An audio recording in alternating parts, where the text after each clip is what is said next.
En la cena de gala, todos brindaron por mi fracaso. Yo sonreí, levanté mi copa y les dije, gracias, ahora me toca a mí. Fue en el restaurante más exclusivo de Madrid, ese lugar donde las copas de cristal tintinean como campanas de iglesia y el champán cuesta más que mi primer sueldo. Las luces eran tenues, doradas, como si quisieran disfrazar la crueldad de lo que estaba a punto de pasar. Yo llevaba un vestido dorado sencillo, los pendientes de perlas que me regaló mi abuela y una sonrisa que no llegaba a los ojos, porque yo sabía lo que venía. Lo había visto en las miradas cómplices entre Laura y Diego durante las últimas semanas. Lo había oído en las llamadas que se cortaban misteriosamente cuando intentaba hablar con Miguel. Lo había sentido en el aire, esa tensión silenciosa que precede a una tormenta. Pero nada me preparó para lo que pasó esa noche. Estábamos sentados alrededor de una mesa larga, de madera oscura y velas aromáticas. Laura a mi derecha, con su pelo rubio platino y su vestido rojo ajustado, el mismo que usaba para impresionar a los inversores. Diego enfrente, con su traje oscuro y su reloj que costaba más que mi coche. Miguel a mi izquierda, evitando mi mirada como si fuera una enfermedad contagiosa. Y todos los demás, empleados que antes me llamaban jefa, clientes que juraban lealtad eterna, periodistas que escribían sobre mí como la nueva reina del diseño sostenible. Todos allí, todos contra mí. La cena transcurrió con conversaciones forzadas, risas falsas, brindis por el futuro de la empresa. Yo comí en silencio, escuchando cómo hablaban de verde raíz, como si yo ya no existiera. Como si mis 5 años de trabajo, de sudor, de noches en vela diseñando cada pieza, no hubieran pasado nunca. Y luego llegó el momento. Diego se puso de pie, con su copa de champán en alto. Tenía esa sonrisa de tiburón que usaba cuando estaba a punto de clavar el diente. «Queridos amigos», dijo con voz suave pero firme, «esta noche celebramos algo especial. Celebramos el fin de una era y el comienzo de otra». El silencio cayó sobre la mesa como una losa. Durante años, Verde Raíz ha sido liderada por una visión, digamos, idealista. Una visión que, aunque admirable, no era sostenible en el mundo real. Sentí el golpe como si me hubieran dado una bofetada. Pero ahora, continuó Diego, tenemos una nueva dirección. Una visión clara, moderna, rentable. Y quiero brindar por eso, por el futuro, por el éxito. Y entonces lo dijo, por el fracaso de Sofía Mendoza. El tiempo se detuvo. Pude ver las caras de todos girando hacia mí. Pude ver las sonrisas mal disimuladas, los ojos brillando con satisfacción, las copas levantándose al unísono. Por el fracaso de Sofía Mendoza. Como si fuera un brindis normal, como si estuvieran celebrando un cumpleaños, una boda, una promoción.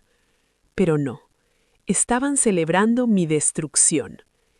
Sentí el calor subiendo por mi cuello, la rabia hirviendo en mi estómago, las lágrimas quemándome los ojos. Quise gritar, quise tirar la copa contra la pared, quise decirles todo lo que pensaba de ellos, de su traición, de su codicia disfrazada de amistad. Pero no lo hice, porque en ese momento algo en mí se transformó. No era rabia, era claridad. Una claridad helada, nítida, que me decía una sola cosa. Esto no es el final, es el principio. Así que respiré a hondo, enderecé la espalda y levanté mi copa. Todos me miraron, sorprendidos. Esperaban lágrimas, esperaban gritos, esperaban que me desmoronara en público, que confirmara su victoria con mi humillación. Pero no les di ese placer. Gracias, dije con voz clara y firme, por el fracaso. Hice una pausa, dejé que mis palabras flotaran en el aire, como si fueran más pesadas de lo que parecían. Y ahora, miré directamente a Laura, a Diego, a Miguel, a cada uno de ellos, uno por uno. Y ahora me toca a mí. El silencio que siguió fue más fuerte que cualquier grito, porque ellos pensaban que me habían destruido, pero no sabían que el fracaso no me rompe, me forja. Y esa noche, mientras ellos brindaban por mi caída, yo ya estaba planeando mi ascenso. Porque si pensaba, no entendí cómo podían celebrar mi caída hasta que vi el nuevo logo en sus tarjetas, verde raíz, sin mi nombre. Fue como si el suelo se abriera bajo mis pies. Estaba allí, en medio de ese restaurante elegante, con sus manteles blancos y sus copas de cristal, con el champán aún burbujeando en mi copa y las palabras de Diego resonando en mis oídos como un eco venenoso. Por el fracaso de Sofía Mendoza. Pero lo que vino después fue peor, porque mientras todos aplaudían, mientras Laura sonreía con esa satisfacción que no podía disimular ni con todo el maquillaje del mundo, Diego sacó un paquete delgado de su chaqueta, un paquete envuelto en papel plateado, con un lazo negro perfectamente atado. «Un regalo», dijo, pasándomelo con esa sonrisa falsa que usaba para todo, «para que no te olvides de nosotros». Yo, tonta de mí, lo acepté, por educación, por orgullo, por esa estúpida necesidad de demostrar que no me había roto, aunque por dentro ya estuviera hecha trizas. Abrí el paquete con manos temblorosas. Dentro había tarjetas de presentación, impresas en papel grueso con relieve dorado.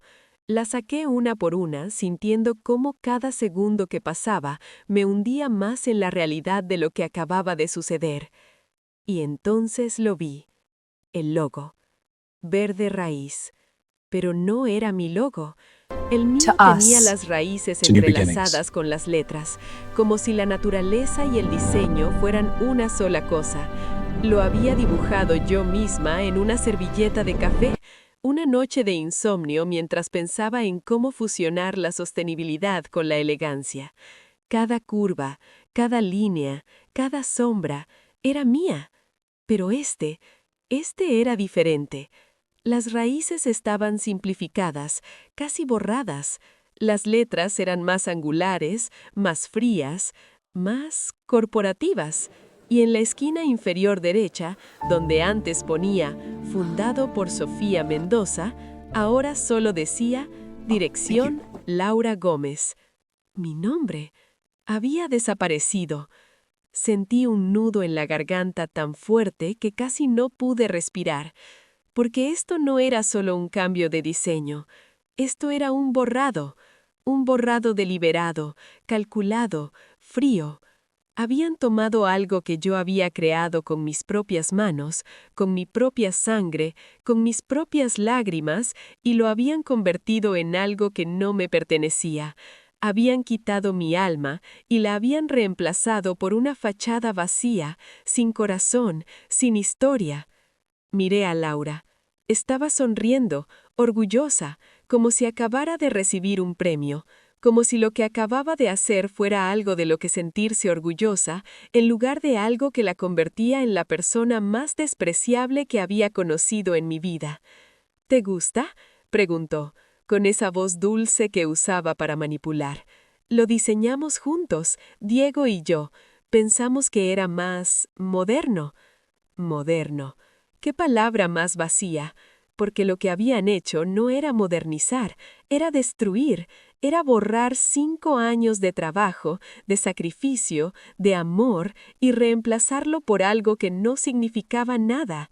Y lo peor de todo era que Miguel estaba allí, sentado a mi lado, viendo todo esto y no decía nada. No me defendía, no se levantaba y se iba conmigo, no les decía que estaban cometiendo un error. Solo estaba allí, callado, con la mirada fija en su copa, como si no fuera asunto suyo, como si mi destrucción no fuera asunto suyo. Y en ese momento entendí algo que me partió el alma. No era solo el negocio lo que había perdido, era la confianza. La confianza en Laura, que decía ser mi amiga desde la universidad, la confianza en Miguel, que decía amarme, la confianza en Diego, que decía creer en mi visión. Todos ellos habían elegido estar en el otro lado. Y yo me quedaba sola. Pero mientras miraba esas tarjetas, mientras sentía el peso de la traición aplastándome el pecho, algo en mí se endureció. Porque si pensaban que podían borrarme así sin más, no sabían quién era yo en realidad, y mucho menos lo que estaba a punto de hacer. Durante 5 años fui fundadora, diseñadora, sostén del negocio. Nunca pensé que mi silencio sería usado contra mí.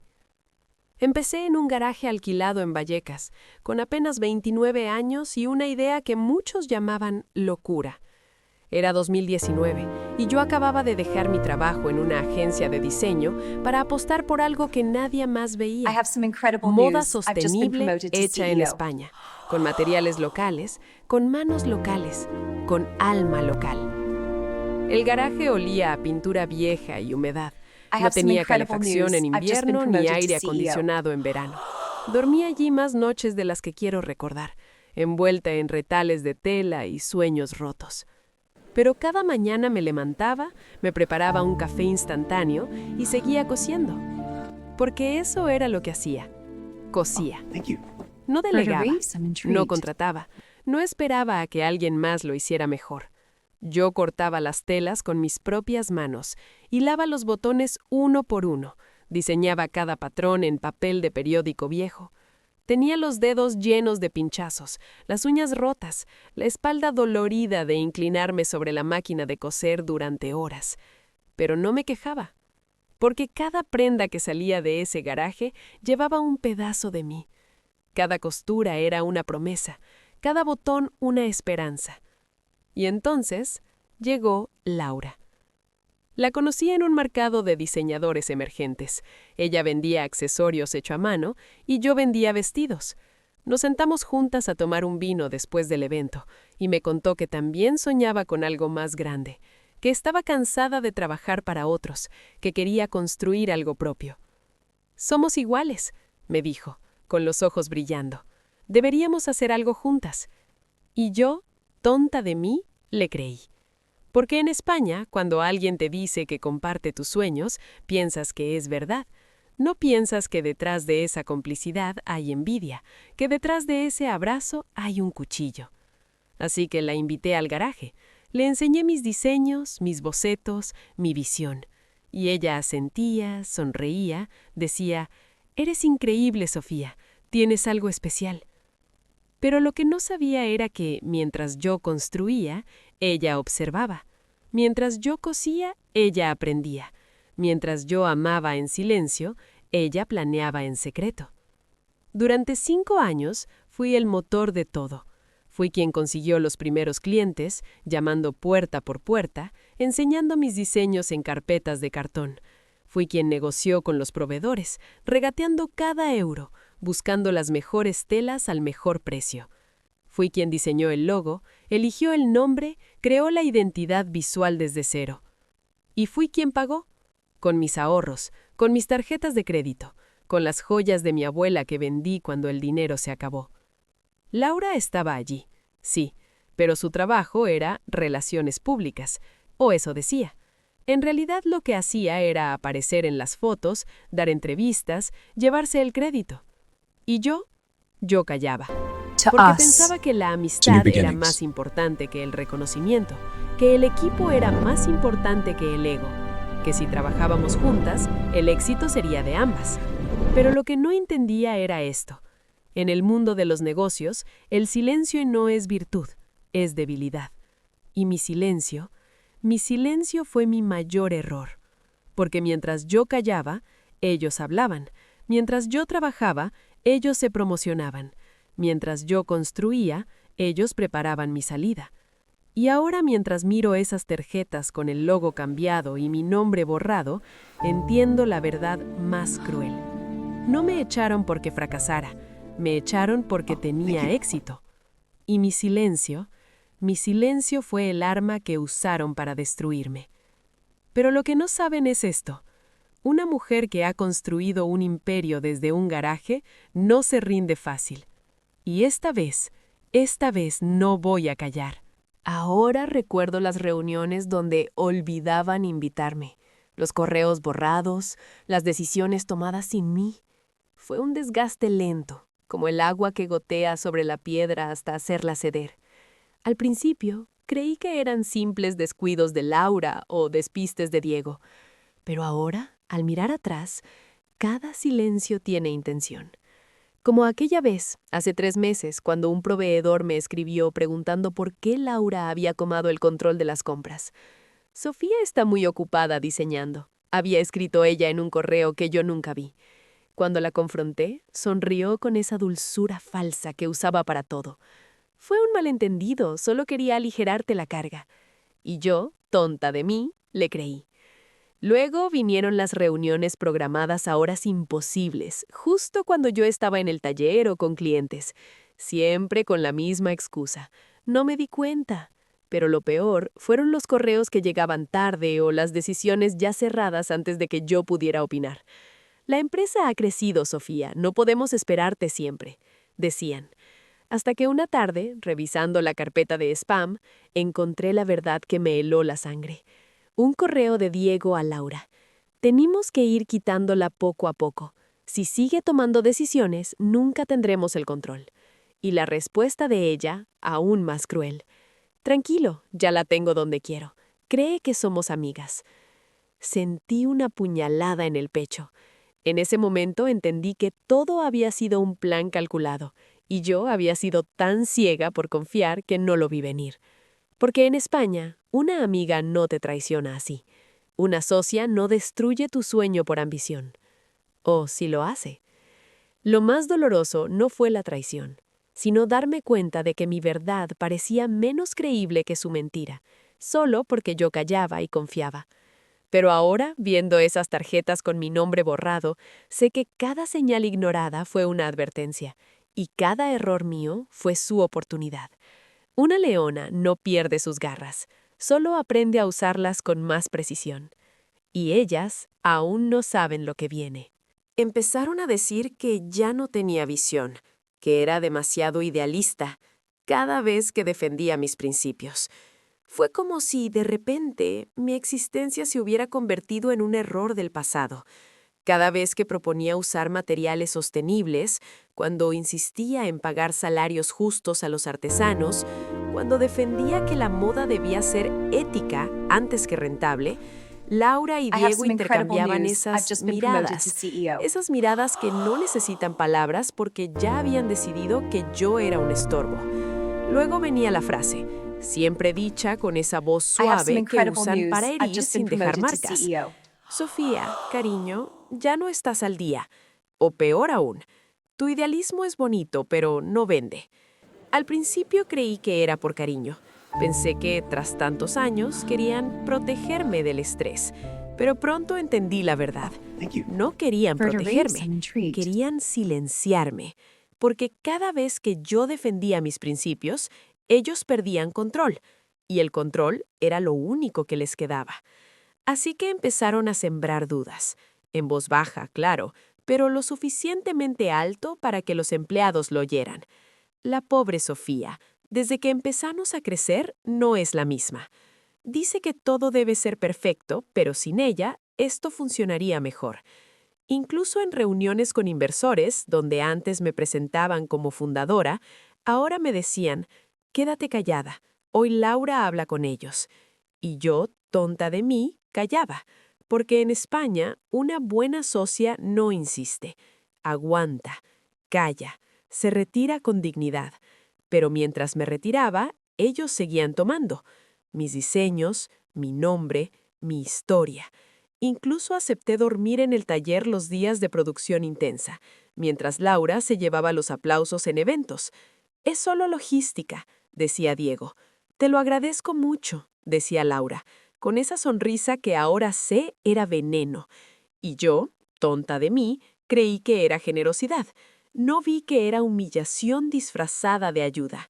hasta que vi mi logo en su perfil de Instagram, sin mi nombre.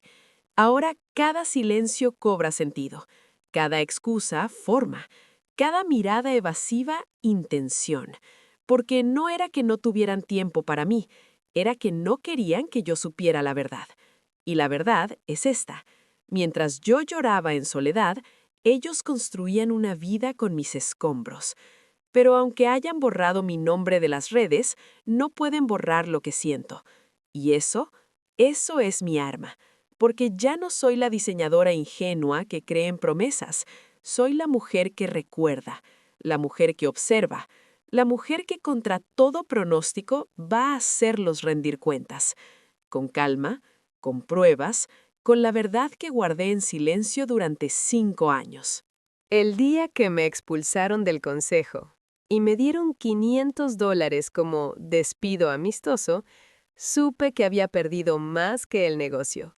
Perdí la fe.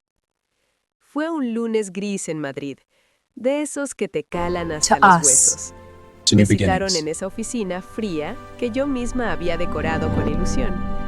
Laura y Diego ya estaban allí, detrás de la mesa de cristal que yo pagué con mi primer gran éxito.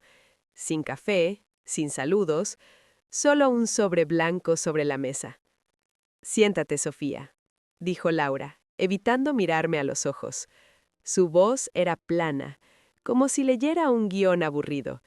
Diego tomó la palabra. «La empresa necesita una dirección más agresiva. Tu visión ya no encaja». Sentí la bofetada con guante de seda. «¿Qué quieren decir?», pregunté, aunque ya sabía la respuesta. «Hemos votado», intervino Laura finalmente. «Prescindimos de ti». El silencio fue ensordecedor. «Soy la fundadora. Tengo el 40%, repliqué incrédula. Diego sonrió con esa mueca de tiburón. «Hay cláusulas de dilución por bajo rendimiento. Aquí tienes tus informes». Eran falsos. Lo sabía, pero estaban preparados para ganar. Deslizó el sobre hacia mí. $500 y un acuerdo de confidencialidad.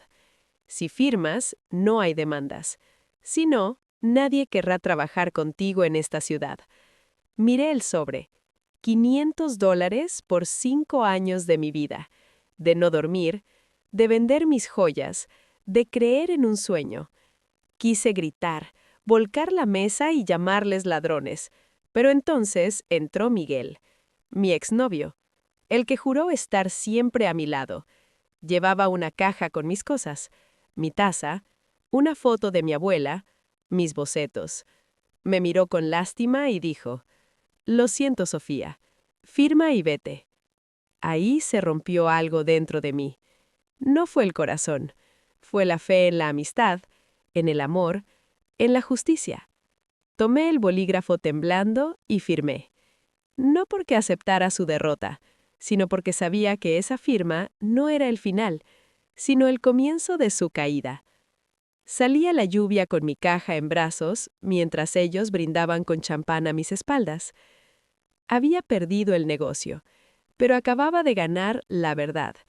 Y la verdad es un arma que no se compra con $500. Caminé bajo la lluvia hasta mi piso sin prisa. El agua me empapaba el pelo y la ropa, pero no sentía frío. Esperaba derrumbarme en cuanto cerrara la puerta. Esperaba gritar, romper platos, llamar a Miguel para exigirle explicaciones. Pero no hice nada de eso. Dejé la caja en la mesa del comedor. Saqué los €500 del sobre y los miré.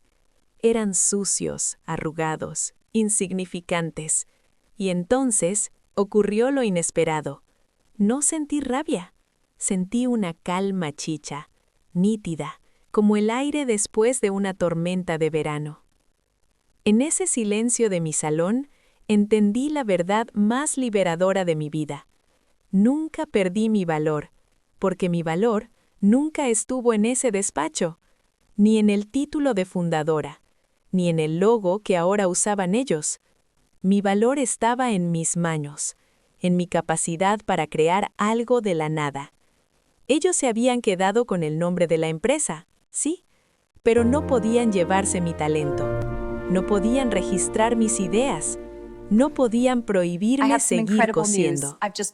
Durante 5 años, creí que necesitaba su validación para ser alguien. Pensaba que sin la empresa, yo no era nada. Pero ahora veía que era al revés. Sin mí, la empresa era solo un cascarón vacío. Laura podía poner su nombre en las tarjetas, pero no sabía diseñar una costura recta. Diego podía hablar de beneficios, pero no entendía el alma de una tela. Se habían quedado con el coche, pero yo tenía las llaves del motor. Y lo más extraño fue esto. No quería venganza, quería libertad. No quería humillarlos, quería recuperar mi tiempo. Porque si hubiera sido solo orgullo, habría demandado inmediatamente. Pero no. Lo que sentía no era emoción desbocada, era certeza. Sabía que tenía derecho, sabía que tenía pruebas, sabía que tenía futuro. Y eso era más fuerte que cualquier grito. Respiré hondo. Guardé los 500 euros en un cajón, sin gastarlos, como recordatorio. Y por primera vez en años, dejé de pedir permiso para existir. Ya no necesitaba su aprobación. Tenía mi nombre en los papeles verdaderos. Y eso era suficiente. Fui al despacho de Elena, mi abogada, una mañana de martes con ese cielo gris de Madrid que parece no querer aclararse nunca. Llevaba la carpeta roja bajo el brazo, la misma donde guardaba los originales que Laura creía haber destruido o escondido bajo llave. No iba a llorar, iba a actuar. Elena me esperaba con una taza de té humeante y esa mirada seria que da confianza sin necesidad de palabras. «Sabía que vendrías», dijo mientras me servía. «Tu abuela me dijo que eras lista, pero demasiado buena para este mundo». No respondí, solo le entregué los correos impresos, las capturas de pantalla, el contrato firmado en 2021 con la cláusula de mayoría cualificada que ellos ignoraron olímpicamente. Ella lo revisó todo con lupa, comparó fechas, firmas, sellos, luego levantó la vista. «Esto es irrefutable, Sofía. La marca es tuya. Ellos no pueden usarla sin tu permiso, ni siquiera Laura». Sentí un alivio tan profundo que casi me desplomo sobre la silla, pero no era suficiente. «Necesito más», dije con la voz firme. «Necesito probar que todo lo que hay dentro de ese local también es mío». Trabajamos durante horas sin descanso, revisamos transferencias bancarias, todas las facturas de telas, máquinas, alquiler, pagadas por mí al principio, cuando ellas ni siquiera tenían cuenta corriente. Recuperamos correos donde Laura escribía sin filtros. «Sofía ya no aporta valor. Es hora de darle un adiós amable». Incluso encontramos la foto antigua del primer taller. Yo cosiendo hasta tarde, ella observando desde la puerta. Elena preparó una demanda de cesación inmediata por uso ilegítimo de marca y apropiación indebida. «Esto no es venganza», me dijo mientras firmaba los papeles. «Es justicia». Salí del despacho con los documentos sellados en mi bolso. No corrí, caminé despacio por la calle, como si cada paso me devolviera un pedazo de dignidad robada. Porque mientras ellas construían un castillo de naipes sobre mi ausencia, yo levantaba un muro de piedra, ladrillo a ladrillo, firma a firma, silencio a silencio, y pronto, muy pronto, el viento soplaría y su imperio caería, pero el mío ya tenía cimientos sólidos. Porque esta vez no iba a confiar en promesas vacías, iba a confiar en sellos, en firmas, en la ley y en la verdad que, aunque callada, nunca deja de existir. Esa noche llamé a mi proveedor leal, el de las telas de calidad. ¿Recuerdas quién creó los diseños originales? Claro que sí, hija. Tú, siempre tú. Y en esa voz oí algo que no había escuchado en meses. Respeto, no por ser visible, por ser real. Y eso era suficiente para empezar de nuevo. Fue un jueves por la mañana. El sol entraba tenue por las ventanas altas del juzgado, ese sol frío de Madrid que ilumina sin calentar. Llevaba semanas preparándome, certificados, facturas, correos, testimonios, pero lo más importante era el registro oficial, sellado, firmado, irrefutable. Laura, Diego y su abogado ya estaban allí, sentados como si fueran dueños del lugar. Laura con traje caro, maquillaje impecable, esa sonrisa segura que usaba para convencer de que era ella la fundadora. «Otra vez con esto, Sofía», dijo cuando me vio entrar. «Ya te dije que esto es mío». No respondí, solo me senté, abrí mi carpeta roja y saqué los documentos. El juez, un hombre serio, de pelo canoso, tomó el certificado, lo examinó con atención, comparó sellos, firmas, fechas. Luego levantó la vista.